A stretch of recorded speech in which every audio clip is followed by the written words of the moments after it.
Welcome everybody to another great story time at Wardbrook Library. I hope everyone is doing well and staying safe. Today we're going to read a very funny spidery story. It's called Anansi and His Children. It's a story retold by Bonnie Dobkins and it's illustrated by Mayos Saikia.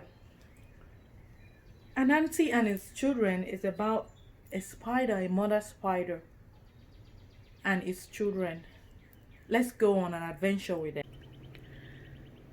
Anansi and His Children, retold by Bonnie Dobkins, illustrated by Mayo Saikai.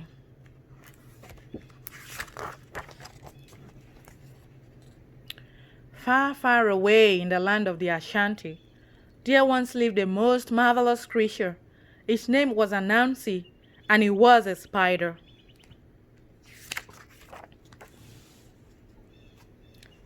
Some said Anansi was wise. After all, he had lived a long time and was a great friend with Yami, the god of all things. Some said Anansi was clever. After all, he could weave marvelous webs and spin magical stories.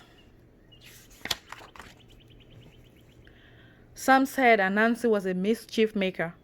After all, he loved to play tricks on both enemies and friends, and sometimes on his own family. The truth was, Anansi was all of these things. He was wise, and he was clever, and he was a mischief maker. But Anansi was also a father. He had 6 children whom he loved very much. Each had a name that described a special talent.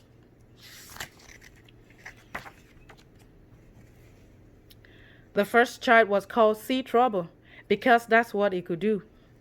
The second child was Road Builder. She could build paths through to anything. The third child was River Drinker. He could drain a river down to its rocky bottom. The fourth child was Game Skinner. No matter what animal he fought, he won. The fifth child was Stone Thrower. She could pick up a stone no matter how large and throw it far and high. The sixth child was called Cushion because it was very, very, very soft.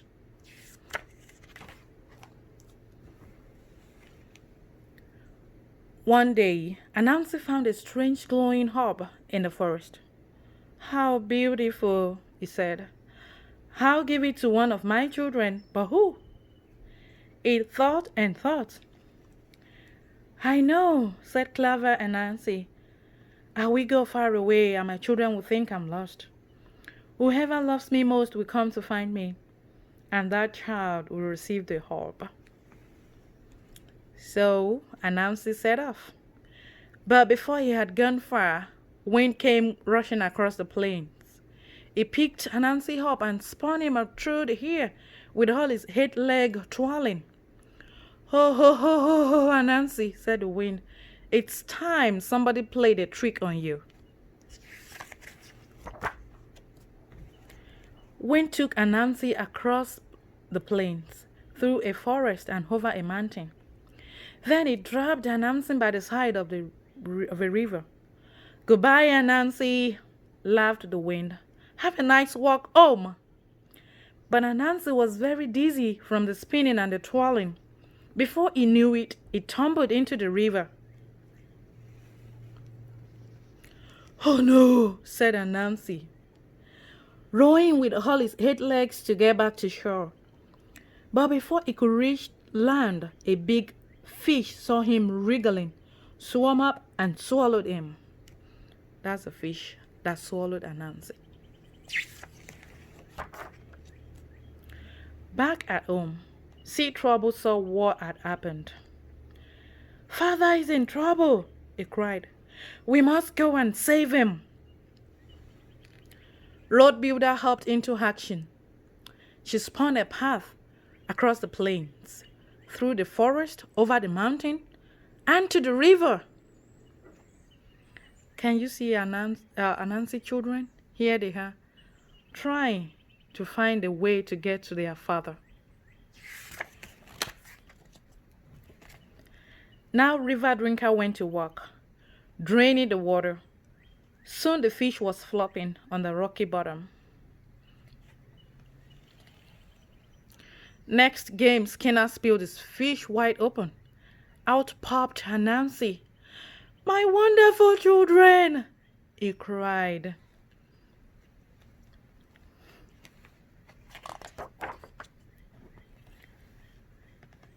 But before he could hug them with any of his 8 legs, a falcon swooped down from the sky. "Not again!" cried Anansi as he was carried into the air. Now it was the stone thrower's turn.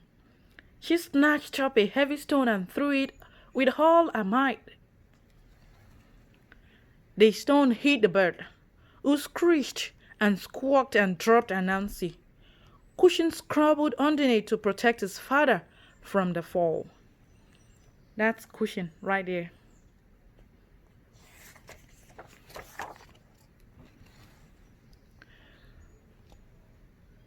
What a happy tangle there was as Anansi hugged his children with all his 8 legs. But then Anansi realized he had a problem. Whom will he give the hope to? He called out to Yami, the god of all things. "Help me, Yami. Whom shall I choose? After all, Sea Trouble saw my danger and called for help. Road Builder brought my children to me. River Drinker drained the river that hit me. Game Skinner opened the fish that swallowed me. Stone Thrower saved me from the bird's claw. And Cushion caught me when I fell."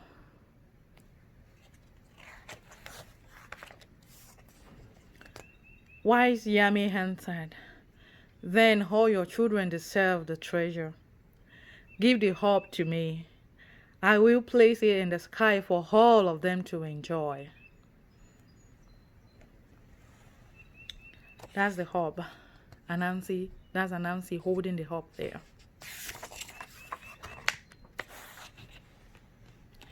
And the moon is still there to this very day. The end. I love this story, Anansi and his children. It's an awesome story. So when next you are outside and you look up into the sky and you see a moon, remember how that moon gets there. Remember, the moon is a stone, the orb that Anansi gave to all his 6 children for their brave heart. Remember, drop us a like. Tell dad and mom to help you subscribe to this channel. And come back again tomorrow for another story time at Book What Library. Bye and see you soon again.